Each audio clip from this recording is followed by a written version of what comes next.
محمد بن سلمان کا امریکہ میں جا کر ابراہم اکارڈز میں شامل نہ ہونے کا اعلان کرنا یہ کوئی معمولی بات نہیں ہے جی. اپنے ملک میں بیٹھ کے بات ہو رہے ہیں، وہاں بیٹھ کے کرنا اور بات ہے. کھلے بندوں یہ بات کہنا کہ جب تک آپ فلسطینیوں کی آزاد ریاست کو تسلیم نہیں کریں گے ہم وہاں پہ فوج بھیجنے کی حمایت نہیں کریں گے. صحیح آپ سمجھ سکتے ہیں نا، دنیا میں اس وقت پاورز ہیں، یہ باتیں آسان نہیں تھی. اور جو سعودیہ کا ماضی ہے اس میں بالکل نہیں تھی. بہت بڑا یو ٹرن ہے سعودیہ کا. میں پھر بھی یہ کہوں گا کہ سعودیہ کا جو گراؤ ہو رہا تھا وہ پراکسس کر رہی تھی، تو ایران کی پراکسس اڑ چکی تھی. فرق ہے یہ ابھی تو کلیئر ہی نہیں ہے. ایک بات ہے، ایک حد تک ہے نا کہ یہ اسرائیل کی پراکسس ہے، ایکچولی تو وہ یو اے کی پراکسس تھی، اور یو اے آپ کا دوست ہوتا ہے، آپ کا عرب بھائی ہوتا ہے، تو یہ ادھر سے پہچان لینا یہ ایک مسئلہ ہے. اور دیکھیں جب آپ اس سطح پہ پہچان بھی لیتے ہیں تو پراکسس کے ورسز بھی کوئی پراکسی ہی کھڑی کرتے ہیں. پرانا تو یہی تھا، مطلب اپنے آپ کو فاصلے پہ رکھ کے بالکل کھل کے نہیں آتے، لیکن سعودیہ کھل کے آئے ہیں. انہوں نے کہا یو اے دی بھی ایسی دی تیسی ہے. یہ فرق ہے. میں جو سعودیہ کا یہ جرت مندانہ اقدام ہے نا، اس کا سبب مانتا ہوں اس کو کسے مئی 25 کو، کہ ان کی سوچ میں فرق آنا شروع ہوا ہے. اس کی بنیاد بنایا 7 اکتوبر والا معاملہ. یا اس سے پہلے تو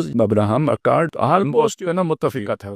آپ کو یاد ہوگا یہیں پہ بیٹھ کے ہم نے بات کی تھی کہ بھئی یہ اگر ہم اس کو کوئی جنگی حکمت عملی کے اعتبار سے دیکھیں تو حماس کا یہ قدم کوئی ہمیں کوئی حکیمانہ یا وائز فل نہیں لگتا، لیکن پورے خطے کی صورتحال کو دیکھیں نا تو جگانے کے لیے کرنا پڑتا ہے. ابھی میرے ذہن میں ایک آ رہا تھا کہ یہ جو ابراہیم علیہ السلام نے کیا تھا یہ کون سا کوئی وائز ایکٹ تھا. ظاہری اعتبار سے بت توڑ دی انہوں نے اور بنا دی، وہ آگ روشن کر دی انہوں نے چھلانگ لگا دی، لیکن وہ سمجھانے کے اعتبار سے نا، کسی کا مطلب نقطہ نظر سمجھانے کے اعتبار سے تو انہوں نے کہا بھی یہی تھا لعلہم یرجعون، شاید کہ سوچیں. اور قرآن کہتا بھی ہے کہ فرجعوا الی انفسہم، انہوں اپنے اندر جھانکا، فقالوا انکم انتم الظالمون، تو دل ہی دل میں سوچا ظالم تم ہی ہو. یہی وہ میسج کنوے کرنا چاہ رہے تھے. حماس نے جرت نہیں دی. میں کہوں کہ سعودیہ کے اندر جرت حماس کے قدم سے پیدا ہوئی ہے، یعنی ان کے لیے جو سوچنے والے لوگ ہیں، پالیسی میکر ہیں. عوام کے اندر جرت بھی پیدا ہوئی، اس کا نفی نہیں کر رہا میں، سوچنے والے لوگوں کی، پالیسی میکرز کی بات کر رہا ہوں. وہاں سے ان کی سوچ میں فرق پیدا ہونا شروع ہوا ہے، اور وہ جو جا رہے تھے ابراہم اکارڈ اس سے پیچھے ہٹے، بلکہ وہ سارا گیم پلان ہی تلپٹ ہو گیا جو امریکہ نے